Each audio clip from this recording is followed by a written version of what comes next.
Bismillahirrahmanirrahim. Assalamualaikum warahmatullahi wabarakatuh.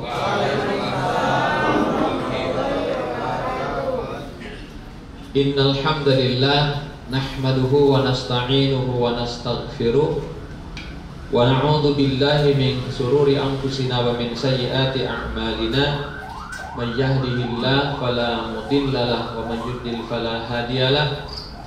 Asyhadu an la ilaha illallah wahdahu la syarikalah wa asyhadu anna Muhammadan abduhu wa rasuluh la nabiyya ba'da. Allahumma shalli wa sallim wa barik ala hadzal nabiyyil karim nabiyyina Muhammadin wa ala alihi wa ashabihi ajma'in, amma ba'du. Qala Allah ta'ala fil Qur'anil Karim, a'udzu billahi minasy syaithanir rajim, wa la tukhzini yauma yub'atsun yauma la yanfa'u malun wa la banun illa man atallaha biqalbin salim. Shadaqallahul adzim. Yang sama-sama kita hormati Al-Mukarram Bapak Haji Andi Batiargani dan seluruh staf NRA Group, Bapak Ibu yang semoga dimudahkan Allah untuk meraih ridhonya Allah Subhanahu wa taala. Apa kabar ibu-ibu? Alhamdulillah, luar biasa. Allah. Bapak-bapak sehat semua? Alhamdulillah. Sehat fisik dan pesak? Pesak? Lahir batin, fisik dan pesak. Tahu pesak? Ini saku. Sehat nggak sakunya? Pesak. Masih awal bulan sehat. Kuningan City, Kuningan. Dompet. Masya Allah. Baik, alhamdulillah kita berdoa ya, semoga tempat ini tempat yang diberkahi Allah, menjadi wadah usaha yang barokah, bisa melayani jemaah dan kita bisa mendapatkan nilai ibadah untuk menghantarkan jemaah berangkat ke tanah suci, dan seluruh jemaah yang kita layani pulangnya meraih ibadah haji atau umrah yang makbul dan mabrur. Amin ya rabbal alamin. Alhamdulillah, puji syukur kita panjatkan kehadirat Allah. Semakin bersyukur pasti hidup semakin bermanfaat. Khairun nas anfa'uhum linnas. Sebaik-baik manusia, manusia yang banyak manfaat. Apakah hari ini dan hari-hari sebelumnya kita bermanfaat atau bermasalah atau bikin masalah? Kalau semakin banyak manfaat, semakin tanda kita bersyukur kepada Allah. Kita berpikir, apakah saya bermanfaat untuk orang tua saya, bermanfaat untuk keluarga saya, bermanfaat untuk lingkungan di mana saya ada, apalagi bermanfaat untuk agama, untuk negara dan sebagainya. Semoga Allah berikan hidayah taufik kepada kita agar hari-hari kita hari yang bermanfaat. Amin ya rabbal alamin. Salawat teriring salam semoga tercurah limpahkan kepada Nabi kita Nabi Muhammad sallallahu alaihi wasallam, kepada keluarga, para sahabatnya dan kepada seluruh umatnya yang tetap setia beristiqomah menjalankan sunnah-sunnahnya. Bapak Ibu, pagi ini saya akan membahas tentang hati, tentang kehebatan hati, kekuatan hati, keajaiban hati. Jadi hati ini adalah harus menjadi pusat perhatian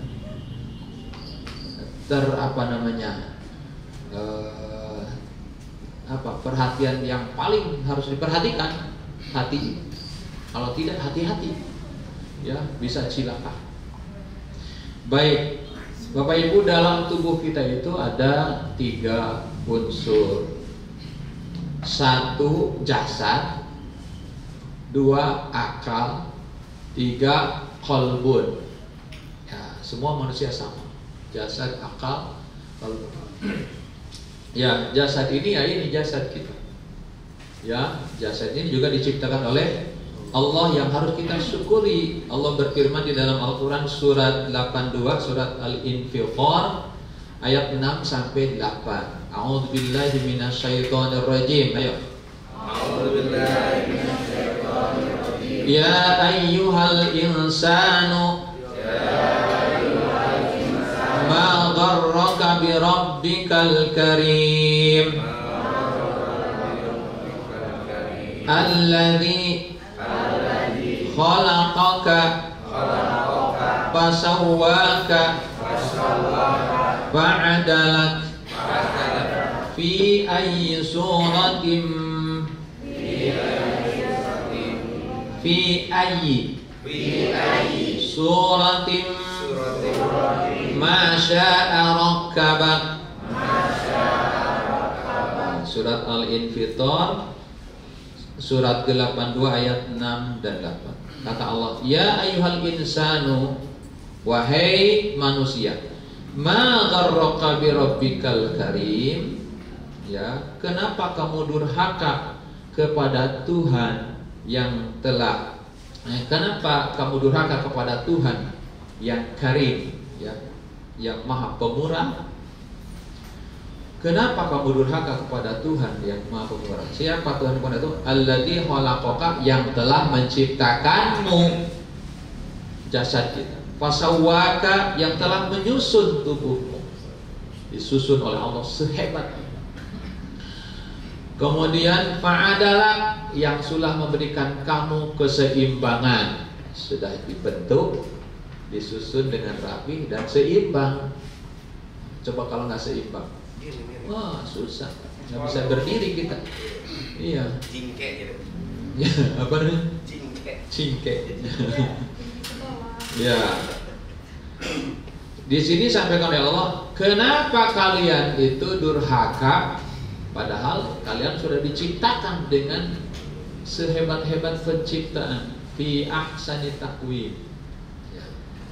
Ya, dalam surat At-Tin sampaikan bahwa manusia itu diciptakan dengan sebaik-baik penciptaan, ahsani taqwim, sebaik-baik penciptaan. Kenapa kamu durhaka? Padahal Allah sudah menciptakan dengan penciptaan yang baik, sudah disusun dengan baik, sudah dikasih keseimbangan. Kenapa durhaka? Artinya banyak manusia yang tidak bersyukur atas diciptakannya jasad oleh Allah.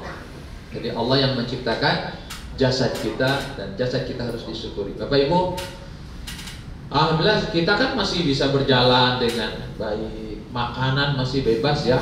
Mau makan nasi padang, mau makan nasi wudhu, mau bubur, mau nggak ada makanan, nggak ada apa-apa ya, nggak masalah.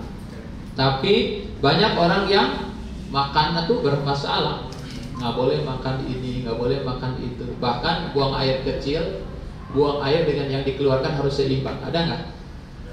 Ada nggak? Minumnya berapa, keluarnya berapa? Harus seimbang. Ada yang penyakit jantung juga kan, nggak boleh terlalu banyak makan minum.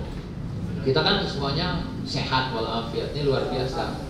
Gitu. Sementara banyak orang yang jalan aja susah. Saya kalau paling repot kalau bawa jemaah yang jalan aja susah. Udah gitu enggak diantar sama saudaranya, dan nitip ya katanya di bandar. Pas saya lihat, aduh jalannya susah. Kalau sekabar dengan saya enak, tapi sekabarnya dengan teman yang lain, itu kadang-kadang repot tuh. Nah, ini kursi roda nggak mau. Pakai kursi roda juga nggak mau, merasa sehat kadang-kadang. Kuat Ustaz, baru 3 putaran baru Ustaz berhenti dulu. Ya berhenti gimana, kita bawa jemaahnya. Kita bersyukurlah, masih sehat bersyukur. Ya, apa itu tadi syukur? Bermanfaat. Apa yang dikasih Allah itu bermanfaat, manfaatkan jasad. Jadi jasad itu diciptakan oleh siapa? Allah. Ya, jadi tadi yang kita bahas, kita terdapat 3 unsur. Satu apa? Jasad. Jasad ini adalah pemberian Allah yang harus kita syukuri.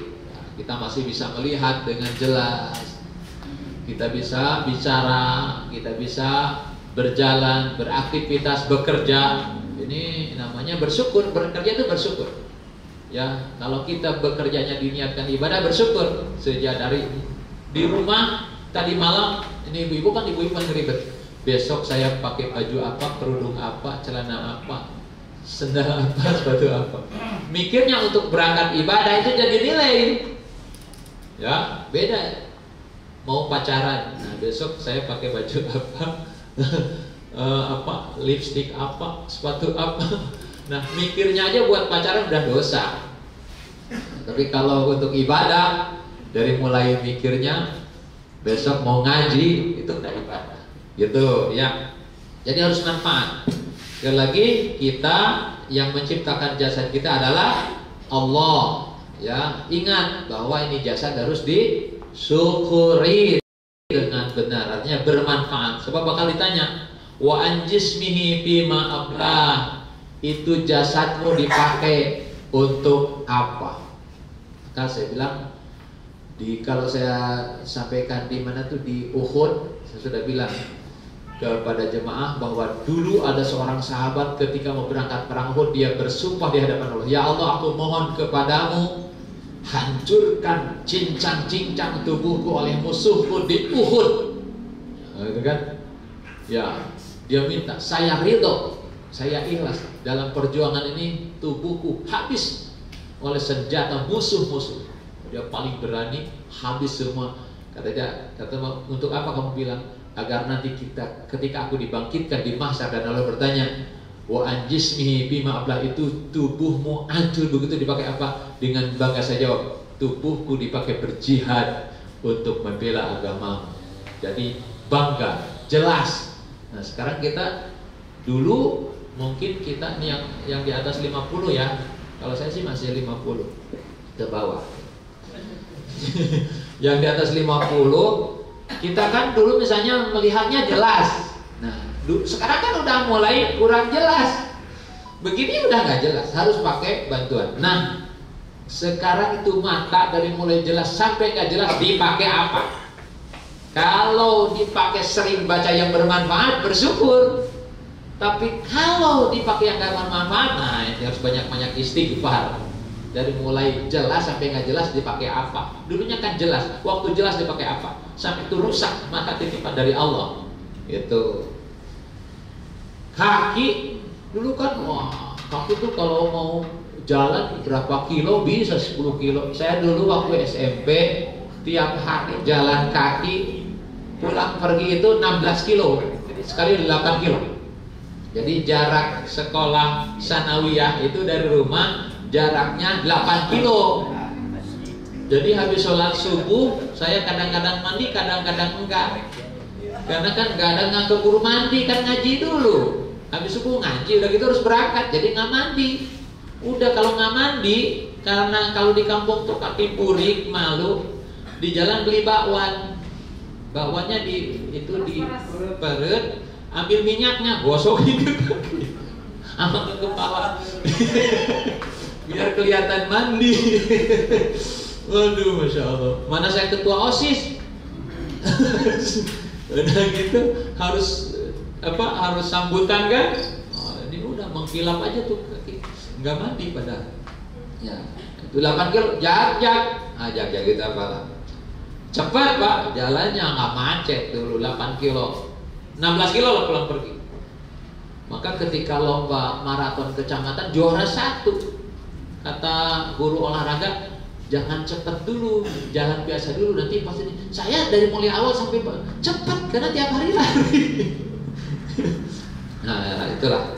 Jadi yang dibicarakan adalah jasad. Ya, kita sehat, nah dipakai apa tuh sehatnya? Sampai kita makin tua makin rusak. Kalau dipakai kebaikan bersyukur, tapi kalau dipakai banyak masalah, banyak-banyaklah istighfar. Ya, sebab bakal ditanya nanti, wa anjismihi bima ablah, jasad kita, fisik kita dipakai apa tuh dalam hidup. Yang kedua adalah akal. Akal, tahu akal Bapak Ibu?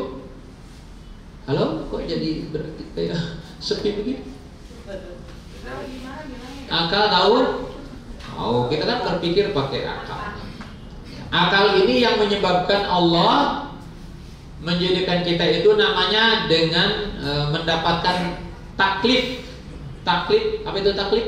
Aturan, hukum, ya, kewajiban. Ada yang haram, ada yang wajib. Itu dengan akal kita maka ditaklif, ya, dikenakan taklif hukum. Kalau tidak punya akal, kena nggak taklif hukum? Nggak punya akal? Nggak ada. Kan 3 yang terbebas dari hukum. Ya. 1, anak kecil sampai balik. Ya, dan berakal. 2, siapa? Orang tidur sampai, orang lupa sampai ingat. 3, orang tidur sampai bangun. Tuh kan, orang lupa itu sudah nggak ada hukum. Lupa itu kan bisa pikun, bisa ini. Nah, jadi kita adanya hukum buat kita adalah karena kita punya akal. Jadi kalau nggak punya akal, nggak ada hukum. Nggak wajib sholat, nggak wajib puasa, nggak wajib melakukan apapun kalau kita tidak punya akal. Makanya ketika orang melawan aturan Allah, afala ta'qilun. Allah banyak di Al-Qur'an, apakah kalian tidak berakal? Ya, sebab kalau punya pikiran, kita harusnya ada aturan yang harus kita kerjakan. Nah, jadi orang-orang yang selama punya akal dan sudah balik, maka ketaklif dengan kewajiban-kewajiban yang diperintahkan oleh Allah. Bapak Ibu, maka ada seorang yang hafalan sholatnya masih bisa, Fatihahnya masih lancar, tahiyatnya masih lancar, cuman sudah error memposisikan bacaan-bacaan itu. Ada nggak yang begitu? Coba, orang sudah tua, bacaan ayatnya hafal, tapi ketika disuruh sholat untuk menyusun ini bacaan ruku, ini bacaan sujud, dia udah error gitu. Ada nggak gitu? Ada. Nenek saya juga begitu. Ketika sholat Allahu Akbar, at-tahiyatul mubarakatus. Tahiyatnya apa? Tapi menempatkannya ruku, Allahu Akbar, subhana rabbiyal a'la wa bihamdi, sami Allahu liman hamidah, rabbighfirli warhamni wajburni. Pas tahiyat, Ar-Rahmanir Rahim, Maliki yaumiddin, iyyaka na'budu wa iyyaka nasta'in. Sah nggak sholatnya? Diulang nggak? Diulang nggak itu sholatnya? Hah? Kenapa? Iya. Kalaupun diulang ya gitu-gitu lagi. Ya, dosa enggak? Kenapa? Udah masalah akalnya. Tuh, jadi ketaklifnya hukum itu kalau kita ya, ada jemaah Ustaz, nenek saya ini kalau puasa sih puasa, sahur ikut sahur, tapi tiap adzan minta kolak. Ini sahur jam 3:30, adzan subuh, mana kolak? Lah ini adzan subuh, pokoknya sama. Adzan zuhur minta kolak. Ini adzan zuhur, kok sama-sama adzan maghrib ya katanya. Ya, sama, adzan sama. Baik, ya. Ya, semoga kita punya akal ini dipergunakan dengan baik. Nah, yang akan kita bahas adalah unsur ketiga dalam tubuh kita adalah namanya qalbun. Ya, qalbun ini memang perjalanan, tapi kita sederhanakan saja qalbun. Kita terjemahkan biasanya hati. Nah, qalbun. Baik. Qalbun ini adalah yang paling yang paling hebat di dalam tubuh kita. Sebab qalbun inilah yang menjadi jenderal atau komandan untuk jasad tadi. Untuk tubuh kita. Apa tubuh kita tadi? 1, jasad. 2, akal. 2, hati atau 1, jasad. 2, akal. Hatinya kan baru ketiga. Nah, hati ini yang akan mengendalikan jasad dan akal. Maka hati ini harus benar, harus betul-betul diperhatikan dengan baik. Kalau hatinya baik, maka akal dan jasad kita akan bersikap dengan baik. Tetapi kalau hatinya rusak, kotor, maka jasad pun akan terbawa kotor, akan rusak, pikiran pun akan rusak, ucapan akan rusak, pandangan mata akan rusak, Jasad ya, jasad yang ada kita, mata, pikiran, telinga, mata, ucapan, perbuatan akan rusak. Manakala hatinya rusak. Ya, Rasul bersabda, "Ala wa inna fil jasadi mudghah." Ya, ketahuilah bahwa di dalam tubuh kita ada satu daging. Idza suluhat saluhal jasadu kullu. Apabila daging itu baik, maka akan baik seluruh tubuh. Berarti kan harus konsentrasi benar kita pada daging ini. Wa idza fasadat fasadal jasadu kullu. Apabila daging itu rusak, maka akan rusaklah seluruh tubuh. Ala wahyal qalbu. Ketahuilah dia adalah hati. Hadis riwayat Bukhari nomor hadis 52 dan Muslim nomor hadis 1599. Nah, ini. Jadi kalau hati kita bagus, maka perangai kita akan bagus. Tapi kalau hati kita rusak, maka akan rusaklah jasad dan pikiran kita. Ya. Begitu pentingnya hati, Bapak Ibu. Kalau gini di sini misalnya gini. Misalnya saya ngobrol dengan, misalnya antar kita ngobrol, itu katanya teman kita udah beli tas baru loh. Terus temannya bilang, ya dia mah memang orangnya hebat, rajin nabung, jadi bisa beli tas baru, gak kayak kita boros sering jajan. Itu artinya bersih apa kotor? Hah?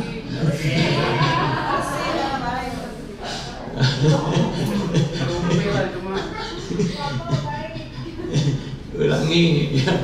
Konsentrasi sini. Ada teman kita masuk bawa tas baru, trasnya apa namanya, kalau bagus itu bahasanya itu apa? Branded ya, mereknya hebat, datang. Lihat gitu, teman kita tasnya baru lagi loh. Dia bilang, iya dia mah alhamdulillah, dia mah orangnya sih kan suka rajin nabung, mungkin dia beli. Gak kayak kita mah suka jajan mulu, jadi uangnya nabung pun gak bisa beli tas baru. Itu orangnya hatinya bersih apa? Hatinya kotor? Bersih. Ya positif pikirannya. Itu kan berarti hati bisa mempengaruhi ucapan kita. Coba kalau gini, datang tuh teman kita keluar pakai tas baru. Lihat tuh, teman kita tas baru. Alah, paling dia mah dikasih om. Dia kan centil. Paling ngerayu-rayu di bis. Dia ketemu om atau paling juga ngeridit dia mah. Seminggu lagi juga nanti ditarik tuh tasnya. Nah itu yang kotor apa yang bersih? Kotor, beda coba. Mana yang kotor, mana yang bersih? Ya, kalau hatinya bersih, maka akan mempengaruhi ucapannya akan bersih. Ayo, ini pentingnya hati. Maka ada wahyal qalb, dia adalah hati.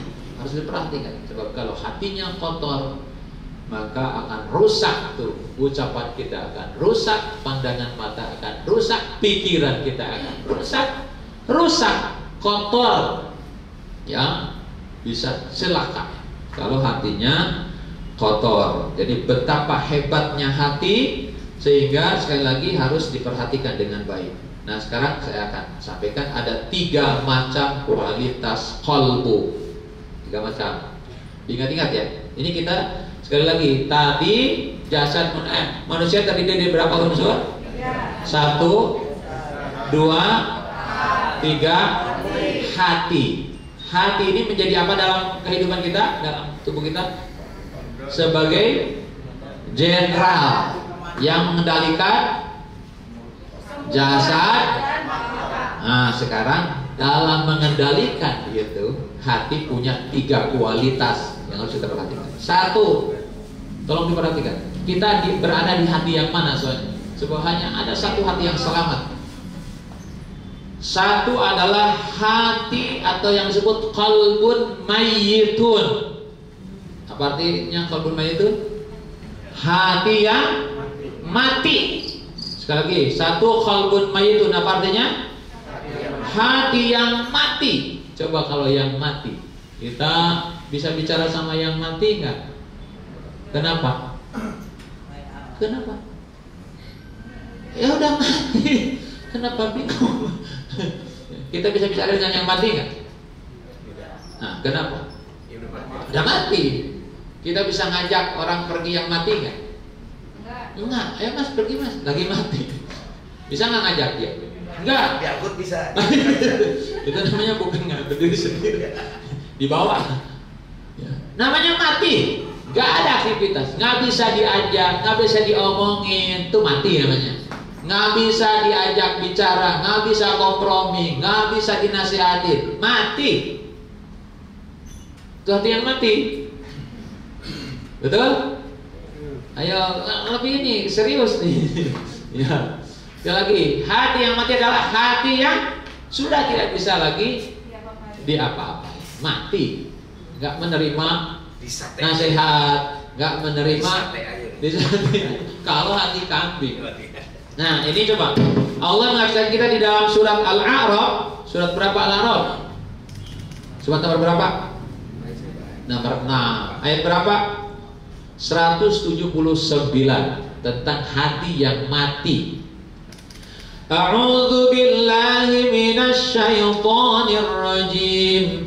Bismillahirrahmanirrahim. Walaqad dzara'na li jahannama katsiran minal jinni wal ins lahum qulubun la yafqahuna biha wa lahum a'yunun la yubsiruna biha wa lahum adhanun la yasma'una biha ulaika kal an'am bal hum adall ulaika humul ghafilun. Walaqad dara'na li jahannama katsiran minal jinni wal ins. Sungguh neraka jahanam itu akan dipenuhi oleh kebanyakan minal jinni wal ins, dari jin dan manusia. Nah, ini yang harus kita pikirkan. Jadi neraka itu akan dipenuhi oleh jin dan manusia. Tapi manusia yang mana? Kan ada yang masuk surga. Dan di sini lahum qulubun la yafqahuna biha. Allah berikan hati, tapi hatinya mati, nggak mau memikirkan tentang ayat-ayat Allah. Tuh, nggak mau. Hatinya sudah nggak peduli terhadap ayat-ayat Allah. Nggak ada kajian, nggak ada boro-boro. Ya. Apa pengaruhnya daripada ini? Di sini sampaikan walahum a'yunul la yubsiruna, sehingga matanya pun tidak dipakai untuk melihat kekuasaan Allah, telinganya pun nggak mau mendengar ayat-ayat Allah, mati. Kenapa? Nggak mau, nggak peduli terhadap ayat Allah, mati. Mati. Mau diajak kemana? Mau dikasih tahu apa? Sudah mati. Maka kita berlindung Allah dari hati yang mati ini. Na'udzubillah. Kita kasih ilustrasi. Di sini disebutkan ulaika kal an'am, mereka seperti binatang ternak. Balhum adol, bahkan derajatnya lebih rendah daripada binatang. Coba, ini sesuatu yang ibarat yang sangat menghinakan. Allah menghinakan orang-orang yang hatinya mati, sangat dihinakan. Seperti binatang. Ulaika kal an'am, seperti apa? Binatang ternak. Bahkan balhum lebih buruk daripada binatang. Halo? Siapa yang tadi derajatnya lebih buruk daripada binatang ternak? Orang yang hatinya mati. Siapa yang bagaimana orang yang hatinya mati? Iya, sudah tidak bisa lagi dibilangin, tidak bisa dinasehatin, tidak bisa diajak. Dia akan tidak peduli dengan kebenaran. Mati, orang mati. Orang mati diajak sholat nggak mau. Orang mati dia ajak bicara nggak bisa. Dinasihat udah mati namanya. Demikian dengan hati yang mati. Tapi yang hebat, derajatnya itu yang paling kita takutkan. Oleh Allah diposisikan dia lebih buruk daripada binatang. Bagaimana ilustrasinya? Misalnya Pak Mak. Kok jadi lupa? Kang Agus nggak tuh? Paling ingat Kang Agus. Kang Agus itu punya kambing. Ya. Ternyata kambing Kang Agus ini ngerusak kebun tetangga. Habis dijarah tiap hari. Para tetangga marah nggak? Marah. Itu katanya kambing siapa tuh? Kambing Kang Agus. Istrinya bilang itu kok Kang Agus, Mbak, itu kok kambing yang ngerusak kebun terus. Akhirnya istrinya bilang ke Kang Agus, Pak, Itu manggilnya apa ke Kang Agus itu? Bebek. Beb. Wagaling.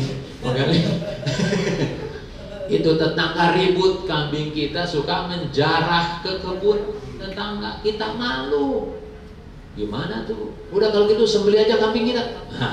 Kita sembelih, kita bagikan dagingnya ke tetangga, ibarat kita mohon maaf. Bagus nggak? Masih manfaat nggak? Sekarang kalau Kang Agusnya yang begitu, Kang Agus suka ganggu istri tetangga, anak tetangga, ya.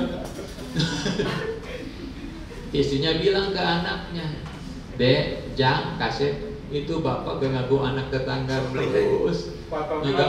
Gimana kalau kita sembelih, kita bagikan dagingnya ke tetangga?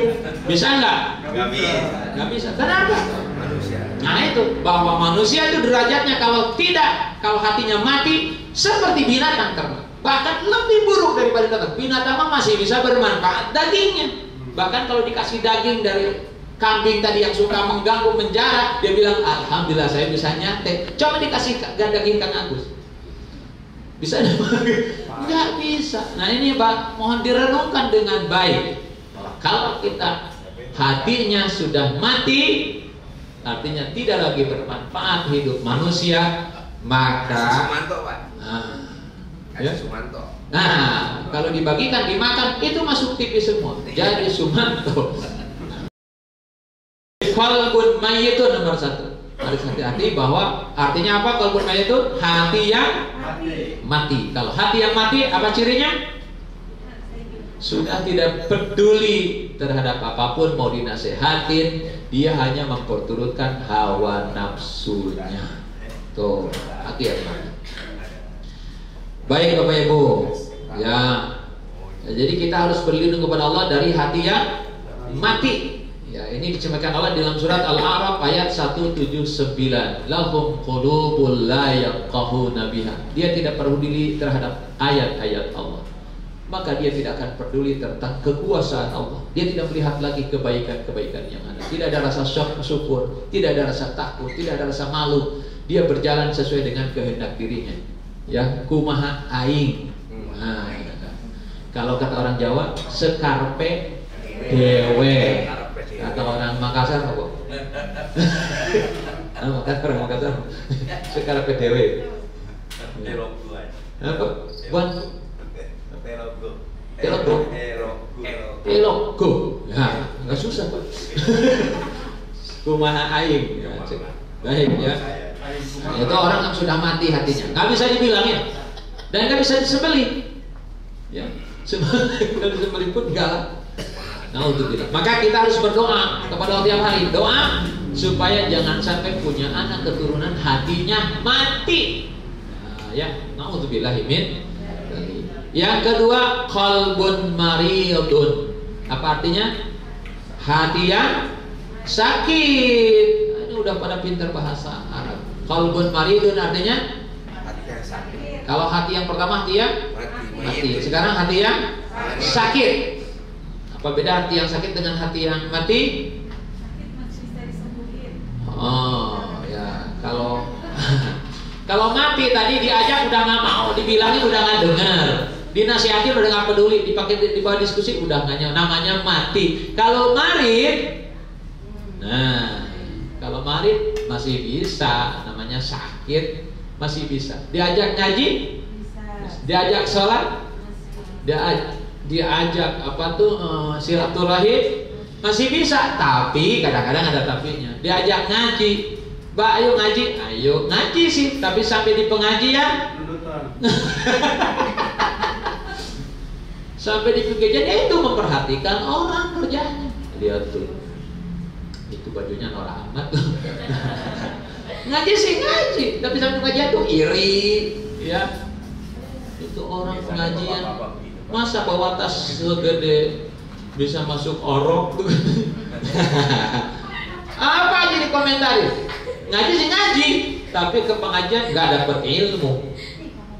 Nah itu marid, ya itu orang yang marid, ya datang sih datang, ya silakan aja mikir, jangan-jangan aku banget gitu. Ya, itu yang hatinya sakit.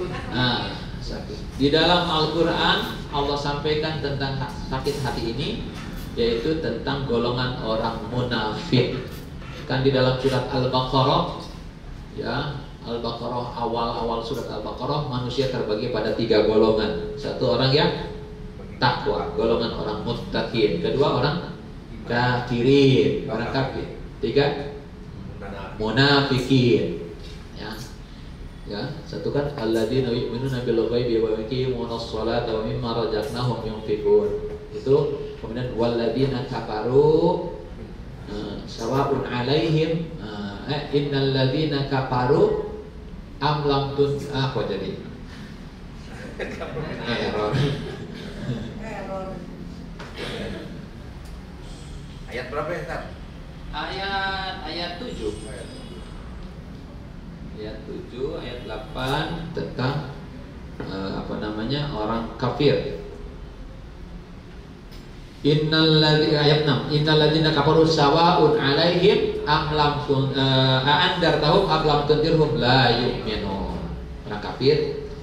Lalu orang munafik dalam ayat 10. Wa minan nasi may yaqulu amanna billahi wa bil yaumil akhir wa ma hum bimu'minin. Ada orang berkata, aku beriman kepada Allah dan hari akhir. Tapi kata wa ma hum, dia tidak beriman kata. Ya. Fi qulubihim marad. Nah, dalam hatinya ada penyakit. Ya, fajadahum Allahu marada, dan Allah akan tambahkan penyakitnya itu walahum adzabun alim bima kanu yaktibun, dan Allah akan berikan siksa yang amat mengerikan. Awas, hati yang sakit diancam Allah dengan siksa mengerikan. Apa ciri munafik? Dalam hadis Nabi, ayatul munafiki salasun. Ciri orang munafik itu ada 3. Ini yang ciri yang paling standar yang sering terjadi. Idza hadatsa kadzdzaba, kalau bicara selalu bohong, munafik tuh. Ya. Wa idza wa'ada akhlafa, kalau berjanji suka diingkari. Wa idza tumina khana, kalau diamanahi suka hianat. Kenapa begitu? Hatinya marid, sakit hatinya. Kalau nggak bohong itu rasanya nggak afdol. Pagi-pagi ditanya, kamu sudah sarapan pagi? Demi Allah sudah. Pakai demi Allah. Padahal nggak perut ya. Kenapa bilang kamu sudah sarapan? Sudah, kan cukup. Demi Allah sudah. Pakai demi Allah. Demi Allah tuh harus dipakai pada hal yang sangat urgent. Sampai sudah sarapan belum? Demi Allah tadi makan ketan goreng. Itu makan ketan goreng pakai demi Allah. Apa hubungannya? Supaya dia tidak disangka bohong, padahal bohong. Kan kita kadang bohong itu luar biasa. Tiap hari kalau nggak bohong rasanya nggak abdul. Hati-hati. Jadi ciri orang yang sholat sih sholat, ya, tapi bohong juga jalan. Ada istilah STMJ. Sholat terus, maksiat jalan. Nah, ya, jadi marid tuh. Ya, ngomongin orang, resep deh. Sampai ke kantor kadang tadi di bis, aduh saya menderita kenapa? Itu ketek persis di hidung. Mana baunya? Kayaknya orang gak mandi tuh. Mana jelek banget, mending ganteng. Terus habis, kakinya gede banget. Terus bajunya ala noraknya habis. Kayak dulu gini kan ya. Kadang-kadang ke pengajian ibu-ibu nih, ibu-ibu pengajian ibu. Lihat tuh katanya ada ibu-ibu bajunya kayaknya nggak pas banget tuh. Yang mana? 3 dah ke belakang dari coba. Yang mana? Coba lihat ke belakang, 3 dari kita ke belakang. Ke belakangnya kelihatan. Masya Allah. Itu hatinya marid. Ngaji sih ngaji, silaturahim datang, tapi subhanallah. Ya, jadi hati yang bersih itu, maka hati yang bersih akan melahirkan sikap yang bersih, kelakuan yang bersih, tingkah laku yang bersih. Nah, sementara yang marit masih bisa diajak, masih diajak ngaji mau, diajak sholat mau, diajak kemana mau, tetapi di samping itu juga banyak melakukan kebohongan, kemaksiatan, iri hati, ya. Orang yang iri hati kan hatinya sakit, suudon aja. Banyak nggak orang yang suudon? Banyak, prasangkanya buruk dan itu capek. Sebab suudon itu belum tentu orang lain salah, dia udah salah. Dia udah suudon. Bedanya benar suudon sama waspada. Waspada tidak memastikan. Kalau suudon kan wah maling tuh. Jangan-jangan tuh mencurigakan tuh. Jangan bilang dulu maling. Ya, ternyata dia mau minta sumbangan. Atau ada orang yang mirip minta sumbangan padahal mau mengasih. Ya, saya pernah waktu lagi sekolah PGA, saya main ke rumah teman-teman ini bos. Ya, jadi bapaknya itu bos pengusaha. Nah, saya disuruh dengan anaknya disuruh nganterin amplop lebaran THR ke Pak Camat. Kita berdua naik motor, pakai peci, pakai sarung. Tok tok tok datang tuh istrinya. Bu, bapak ada? Oh, sebentar. Oh, lagi tidur kayaknya gitu. Ada dari pesantren mana? Nah, saya dari Pak Soma, sebenarnya mau nganterin biasa Pak. Oh, bapak sebentar dibangunin ya. Tadi kayaknya lagi tidur gitu. Bentar dibangunin. Itu udah sebulan. Padahal mau ngasih duit, kalau balik lagi kan rugi. Ada cerita yang bagus tuh di YouTube. Ada teman yang kesusahan. Apa tuh? Tiba-tiba nelpon teman dekatnya, Mas, aku lagi kesusahan, boleh minjem uang gak? Ayah sebentar ya, katanya gitu. Ditunggu, udah hampir lohor, itu orang nggak datang-datang. Ketika di WA di ini nggak jawab-jawab. Oh, kurang ajar nih teman saya. Oh, HP-nya dijual. Oh, sudah padahal waktu dia kesusahan saya bantu. Kok giliran saya? Dia mau bilang yang mau nolong tapi ternyata nggak nolong, kurang ajar banget. Dia udah kesel banget, tiba-tiba datang. Habis juga datang, katanya, kemana saja kamu? Nggak mau nolong, bilang nggak mau nolong. Udah disusah, ditelepon, di ini nggak ada, udah gitu nggak sayang. Gimana? Maaf katanya, friend gitu. Friend apa? Bro. Right. Maaf bro. Guys. Nggak bro. Maaf bro, takut salah ngomong guys. Maaf bro katanya, saya kan harus jual HP saya dulu buat nolongin kamu. Baru saya beli HP yang murahan, sekedar buat saya nanti. Jadi malunya minta ampun, minta maaf. Kenapa? Suudzon tuh, itu namanya suudzon. Sudah memastikan keburukan. Hati-hati, kadang para ibu suka suudzon sama suami.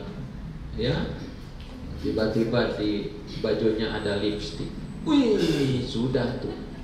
Gak bakalan gua kasih makanan maksudnya gitu, kredok. Nah, awas tuh ada. Padahal apa itu? Dimis kan kadang-kadang karena berdesak-desakan itu bibir merah. Nah, soalnya jalan. Nah, iya. Kalaupun begitu masa dibiarkan ada lipstik kan ketahuan. Harusnya dihapus dulu. Kalau di sini nggak apa-apa, di belakang beda ya. Belakang beda ya. Kalau depan bisa aja dong. Orang nyeruduknya dari itu. Harus namanya tabayyun. Nah, dan sampai apa? Tabayyun. Karena ada ini Pak Maulana, ada ibu-ibu lagi di kamar tamu, tiba-tiba lagi mau nyuci nyuci baju suaminya, tiba-tiba di dalam sakunya ada nama Rika dan nomor teleponnya. Nah, Rika. Tiba-tiba isinya suaminya lagi lagi nonton TV, digelopak pakai cidukan centong peletak gitu. Apaan ini? Siapa nih Rika? Ada nomor teleponnya. Itu katanya tadi aku sama bosku itu nonton karapan sapi Dan itu nama sapinya Rika. Itu nomor telepon yang punya sapi. Makanya jangan suudon dong, main gelepak aja katanya. Mikir, maaf ya. Tahu-tahu dia lagi nyuci, bunyi telepon suaminya bunyi. Namanya Rika. Suaminya hah? Rika. Wah udah, dia pakai apa tuh? Wah, halu dong. Beledak gitu. Hah? Ngapain lagi ini katanya? Baru tadi selesai udah mukul lagi. Ini katanya sapinya nelpon.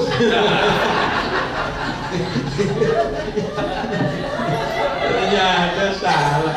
Makanya lain kali jangan ngasih telepon ke sapi, kan jadi ketahuan. Ya, qalbun maridun adalah hati yang sakit. Sakit bisa sembuh, bisa terus. Bisa sembuh, bisa tambah sakit.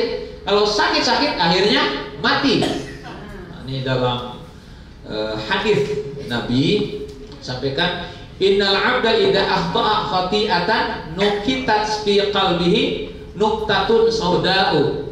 Wah, apabila seorang hamba melakukan perbuatan dosa, maka akan terdapat titik hitam pada hatinya. Atau pada hatinya akan terdapat titik hitam setiap berbuat dosa. Ya, tadi di bis tiba-tiba di depan tuh ada, mohon maaf, wanita montok ya. Itu mata nggak berhenti. Nah, itu sudah termasuk noda hitam. Ya, setiap dosa titik hitam, titik hitam. Ngomongin orang titik hitam. Ya, terus setiap kita berbuat dosa, hati semakin ternodai qalbu kita. Ya. Faidah wa naza'a wastakbara wa taba sukila qalbu. Apabila dia meninggalkan dosanya dan menyesal lalu beristighfar dan bertobat, maka hatinya cemerlang kembali. Tuh. Jadi tadi yang marid, ketika dia sadar lalu beristighfar, maka hatinya cemerlang kembali. Wa in ada zida rana ala qulubihim. Wa in ada zida fiha hatta ta'lu qalbahu. Tetapi apabila dia terus melakukan perbuatan dosa, maka akan tertutup hatinya dengan noda hitam itu. Wa huwa ranu alladzi dzakarahu. Sehingga seperti ada rona. Ron itu adalah penghalang di dalam hatinya, dinding. Ya. Seperti firman Allah, kalla bal rana ala qulubihim ma kanu yaksibun. Sekali-kali tidak demikian, sebenarnya apa yang selalu mereka lakukan itu adalah menutupi hati mereka. Tuh, lama-lama hatinya tertutup sehingga yang tadinya marid menjadi mati. Hati-hati, kalau dibiarkan hati yang sakit bisa menjadi mati. Kalau sakit tadi masih ada harapan untuk tobat, untuk bisa diskusi, untuk mendengar nasihat. Tetapi kalau udah tahu hati kita sakit, males ke pengajian, malas dengarkan hikmah, malas datang ke kajian-kajian, malas baca-baca yang bermanfaat, bisa-bisa nanti menjadi mati. Jadi ya silakan di posisi mana hati kita. Ya, kalau sampai hati kita mati, naudzubillah min dzalik. Yang terakhir adalah hati yang kita harapkan semuanya, yaitu qalbun salimun, hati yang bersih. Ya, hati yang bersih inilah yang bisa menyelamatkan kita, yang akan menghantarkan kita ke mana? Ke surganya Allah Subhanahu wa ta'ala. Sehingga setaraf Nabi Ibrahim saja, Nabi yang dijamin masuk surga, masih berdoa tentang memohon hati bersih. Padahal Nabi Ibrahim adalah Nabi yang paling hebat. Siapa yang tidak tahu Nabi Ibrahim? Tahu Nabi Ibrahim? Halo? Tahu Nabi Ibrahim? Kok ini sepi banget? Tahu Nabi Ibrahim? Di mana kenalan sih? Di Al-Quran. Bagaimana Nabi Ibrahim sejak dilahirkan kemudian mengenal Allah sebagai Tuhan, lalu sesudah mengenal, dia berani menentang ayahnya, seorang pembuat berhala. sehingga diusir oleh ayahnya, lalu menentang Namrud bin Kan'an, ya, sehingga patung-patungnya dihancurkan oleh Nabi Ibrahim. Dan ketika si Namrud ini mengetahui Nabi Ibrahim yang menghancurkan patungnya, dia menyediakan api unggun yang raksasa, dan Nabi Ibrahim dilemparkan ke dalam api itu, dan Allah selamatkan. Lalu Nabi Ibrahim diusir dari negaranya dan berdakwah sehingga ketemu dengan Siti Sarah selama 100 tahun. Nabi Ibrahim tidak punya keturunan, lalu menikah. Siti Sarah itu istri yang solihah. Ketika Nabi Ibrahim gak punya keturunan, dibilang, akan nikah lagi deh, karena dari saya gak punya keturunan, siapa tahu dari yang lain punya gitu. Kita kalau gitu boleh nggak, ibu-ibu? Halo? Boleh nggak? Bolehnya? Boleh, tapi ini tepuk boleh. Sampai kuat juga boleh Pak. Tapi yang mana yang ini pengantin baru ada boleh nggak? Ya, untuk kemaslahatan kan, lebih maslahatan. Saya bilang kadang-kadang istri kenapa Coba dicontohkan dosa. Ya contohnya Nabi Ibrahim itu Ibrahim. gimana? Bukan dosa. Tapi kata istri bilang itu kan istri Nabi. Siapa dulu suaminya gitu kan? Nah kita suaminya nggak bener, ingin istri dua, satu aja nggak bisa mendidik, dibalikin. Nah, ya betul? Tuh betulnya. Ya Bu. Akhirnya punya anak dari Siti Hajar, namanya siapa? Nabi Ismail. Nabi Ismail ketika sudah dilahirkan itu Nabi Ibrahim disuruh membawa anaknya ke Mekah. Dari Hebron ke Mekah jaraknya 2000 km. Berapa hari, berapa bulan? Dulu kan belum ada pesawat, belum ada bis, yang ada unta, pakai unta. Sampailah di Mekah, disuruh ditinggalkan Siti Hajar dan anaknya yang dinanti-nanti 100 tahun, harus ditinggal, dibuang di tempat tandus, la ahadan wala jaran bil ghairi dijarin, di tempat yang gak ada apa-apa, ditinggal. Nabi Ibrahim samina wa ta'ala ditinggal. Lalu ketika sudah 15 tahun Nabi Ibrahim disuruh kembali ke Mekah, bertemulah dengan Nabi Ismail yang sudah menyenangkan hati, ganteng, ramah, baik. Apa perintah Allah? Sembelih anakmu. Ujian luar biasa. Kita kalau diuji suruh nyembelih anak yang mana? Dipilih yang paling gemuk, kasihan. Yang kurus apalagi. Giliran anaknya mau disembelih dia bilang, bapak aja tuaan. Saya kan baru hidupnya, bapaknya itu korbanin diri. Ngapain nyuruh aku? Nggak bakal ada yang mau.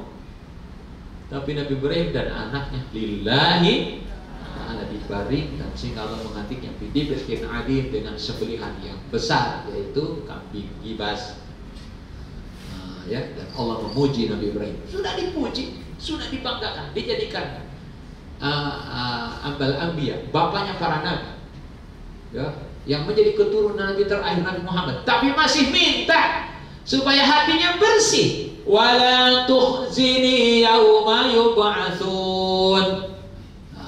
Ya Allah, jangan kau hinakan aku dikala aku dibangkitkan nanti. Yauma la yanfa'u malun wala banun. Dikala harta dan anak-anak tidak lagi berguna untukku, atau dikala semua atribut yang kita banggakan di dunia, harta, jabatan, pangkat, kedudukan, keturunan, tidak ada lagi nanti bisa berguna di hadapan Allah saat kita dibangkitkan, dihinakan, kecuali illa man atallaha biqalbin salim, kecuali yang menghadapmu dengan hati yang bersih. Tuh, itu yang harus kita perjuangkan, hati yang bersih. Sebab jalan menuju surga adalah hatinya bersih. Wala tukhzini yauma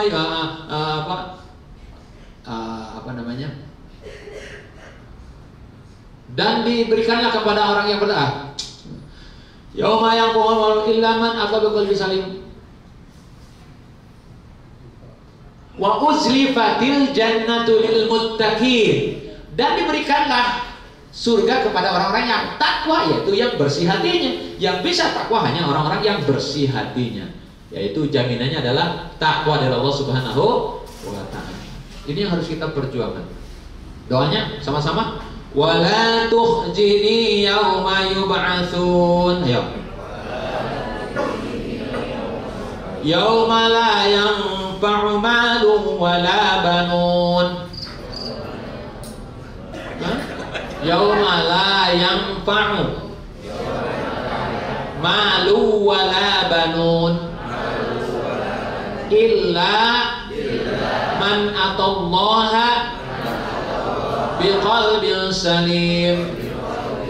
Wala tukhjini yauma yub'atsun yauma la yanfa'u malu wala banun illa man atallaha biqalbin salim wa uzlifatil jannatu lil muttaqin. Ya Allah, jangan kau hinakan aku dikala aku menghadapmu nanti di yaumul qiyamah, ketika aku dibangkitkan nanti, dikala harta dan anak-anak sudah tidak lagi bisa dibanggakan, dipergunakan semua, kecuali hati yang bersih. Nah, Bapak Ibu, bagaimana supaya hati kita bersih? Tentunya ini dibahas dalam pertemuan berikutnya. Kalau dibahas lagi 1 jam lagi, waktunya sudah habis. Sudah duduknya udah begini, udah nah kapan berhentinya? Nah, untuk itu mari kita berhenti saja sebelum saya diberhentikan sendiri, ya. Ya, baik. Ya, sekali lagi. Dan kita masuk surga karena apa? Takwa. Oh, karena takwa. Hati yang bersih dan Ya, jadi gini. Sebetulnya kita masuk surga karena ampunan Allah. Ya. Bagaimana kita dapat ampunan Allah? Kita harus bersih hati, harus takwa, harus meraih ketakwaan itu, dan ketakwaan tidak bisa diraih kecuali orang yang hatinya bersih. Jadi ampunan Allah tidak bisa diraih kalau hati kita kotor. Coba hati kotor tadi nggak bakal bisa melakukan kebaikan, apalagi hati kita mati nggak bisa melakukan kebaikan. Maka untuk bisa sampai pada ketakwaan, hati kita harus bersih. Coba yang hatinya bersih bisa melihat dengan jelas, ini sholat malam itu benar, baik, lalu diambil. Tapi kalau hatinya sakit, ini sholat malam itu dapat ampunan Allah, doa dikabulkan Allah, termasuk golongan orang soleh, hajat itu diambil bagi orang yang hatinya sehat, bersih. Tapi bagi yang sakit nggak diambil, walaupun itu tahu. Persis kayak orang di undangan. Ini apa tuh? Daging rendang. Ini sop buah. Ini. Ketika mau ngambil daging, nggak diambil. Kenapa? Kolesterol, sakit tuh. Ketika mau ngambil salad, nggak diambil. Asam urat. Ketika mau kambing guling, nggak diambil. Darah tinggi. Sama tuh. Orang yang tahu kebaikan tidak diambil, itu namanya hatinya sakit. Tahajud lewat, duha lewat, zikir pagi lewat, jamaah subuh lewat, jamaah isya lewat, sedekah pagi lewat, ngomelin iya, ya ngerumpi iya, marah-marah iya, kan? Itu yang buruk diambil, yang baik-baik nggak diambil. Mari itu, maka orang itu tidak dapat ampunan Allah. Tapi bagi orang yang hatinya sehat, maka diambil, setiap kebaikan diambil, dan namanya takwa. Kalau takwa, Allah pasti masukkan kita ke dalam surga. Innal muttaqina fi jannatin na'im. Sesungguhnya orang yang bertakwa tempatnya adalah pada surga yang penuh kenikmatan. Insya Allah. Demikianlah pengajian kita pada pagi ini, semoga bermanfaat, dan kita mohon kepada Allah bahwa kita mendapatkan hati yang bersih. Ada doanya, Allahumma ati nafsi taqwaha wa zakkaha anta khairu man zakkaha. Ya Allah, karuniakan ketakwaan pada jiwa pada jiwa kami sekalian, dan jadikan hati kami bersih, ya, untuk sampai kepada ketakwaan pada Allah Subhanahu wa taala. Ya muqallibal qulub, tsabbit qalbi ala dini. Wahai zat yang membolehkan hati, maka tetapkan hati kita pada jalanmu yang benar. Semoga bermanfaat. Kita tutup doa kifaratul majlis. Subhanakallahumma wa bihamdika asyhadu an la ilaha illa anta astaghfiruka wa atubu ilaik. Assalamualaikum warahmatullahi wabarakatuh.